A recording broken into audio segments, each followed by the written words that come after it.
नमस्कार, ठाणे आनंदमध्ये आपलं स्वागत। पुरोगामी महाराष्ट्राचं सर्वात लोकप्रिय चॅनल म्हणजे ठाणे आनंद। सरकारच्या 4 पिढ्या आल्या तरी ओबीसीतून मराठ्यांना आरक्षण देणे शक्य नाही असे विरोधी पक्षनेते विजय वडेट्टीवार यांनी स्पष्ट सांगितले। सरकारच्या 4 पिढ्या आल्या तरी ओबीसीतून मराठ्यांना आरक्षण देणे शक्य होणार नाही असा स्पष्ट इशारा विरोधी पक्षनेते विजय वडेट्टीवार यांनी प्रसारमाध्यमांशी बोलताना दिला। कुठल्याही समाजाला आरक्षण देण्याची एक प्रक्रिया आहे।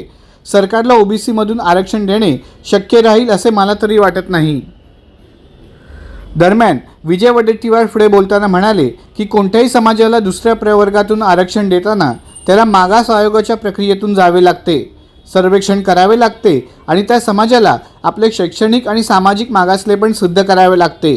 मात्र मागे झालेल्या गायकवाड आयोगाच्या सर्वेक्षणाला सर्वोच्च न्यायालयाने मान्यता दिली नव्हती।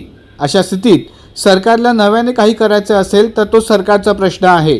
मनोज जरांगे पाटील सरकारला धमक्या देत आहे। आता या धमक्यांना सरकार किती दाद देते हे त्यांच्या मागण्या फेटाळून लावते यावर आमचे लक्ष असणार आहे। विजय वडेट्टीवार म्हणाले, ओबीसींचा मराठा समाजाला आरक्षण देण्याबाबत कधीही विरोध नव्हता, आजही नाही आणि भविष्यातही नसेल। परंतु मनोज जरांगे पाटील यांच्या नादी लागत सरकार ओबीसी समाजावर अन्याय करणार असेल तर भविष्यातील परिणामांना सरकारने तयार राहावे असा इशारा वडेट्टीवार यांनी दिला। ओबीसींवर अन्याय झाला तर त्याचे काय परिणाम होऊ शकतात याची कल्पना कदाचित सरकारला नाही। मनोज जरांगे पाटील यांचे म्हणणे सरकारने जरूर ऐकावे, पण ते धमकीची भाषा जर करत असतील तर त्यांना कसे नियंत्रित ठेवायचे हा सरकारचा प्रश्न आहे। अशी धमकीपूर्ण भाषणे करणे कुणासाठीही चांगले नाही असे वडेट्टीवार म्हणाले। मराठा समाजाला आरक्षण देण्यासाठी ओबीसींचा विरोध नाही, मात्र ओबीसींना कुणी वारंवार डिवचत असेल तर या समाजाला आपण वाऱ्यावर सोडून देणार नाही। मराठा समाजाबाबत सर्वेक्षण झाले आहे, पुन्हा सरकार नव्याने आरक्षण कसे द्यायचे ते ठरवावे, तोच सरकारचा विषय आहे। परंतु ओबीसींवर अन्याय नक्कीच करू नये अशी भूमिका विजय वडेट्टीवार यांनी मांडली। मराठा आरक्षणामध्ये आता भाजपाचे मंत्री सुधीर मुनगंटीवार यांनी देखील उडी मारली आहे। 1 मे 1960 पासून राज्यात अर्धा डझनभर जास्त मराठा मुख्यमंत्री झाले।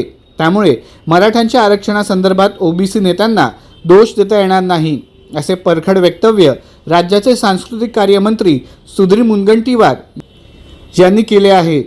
ओबीसी आरक्षणाला सर्वोच्च न्यायालयाने तसेच संसदेने मान्यता दिली आहे। त्यामुळे अशा पद्धतीने न्यायालयात याचिका दाखल करून काही फायदा होत नाही। ओबीसींच्या आरक्षणाबद्दल प्रश्न उपस्थित करण्याचे काही एक कारण नाही। न्यायालय या संदर्भात योग्य निर्णय देईल असे मुनगंटीवार म्हणाले। मराठ्यांना आरक्षण देण्याबाबत कोणाचे दुमत नाही, फक्त त्यांना ओबीसी कोट्यातून आणि सरसकट आरक्षण देऊ नये अशी भुजबळांसह सर्वच ओबीसींची मागणी आहे। ओबीसींच्या आरक्षणाला धक्का न लावता तोडगा काढला जाईल हे मुख्यमंत्री वारंवार सांगत आहे।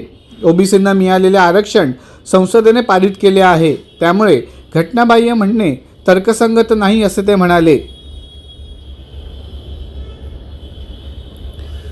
न्यायमूर्ती शिंदे समिती नेमली आहे, त्यामुळे वाट पाहिली पाहिजे। उगीच राजकीय भाष्य करून उपयोग नाही। किमान दिवाळीपर्यंत चॅनल्सचे दोघांना उभे करून याने हे म्हटले त्याने ते म्हटले असे करणे सोडून द्यावे असे मुनगंटीवार म्हणाले।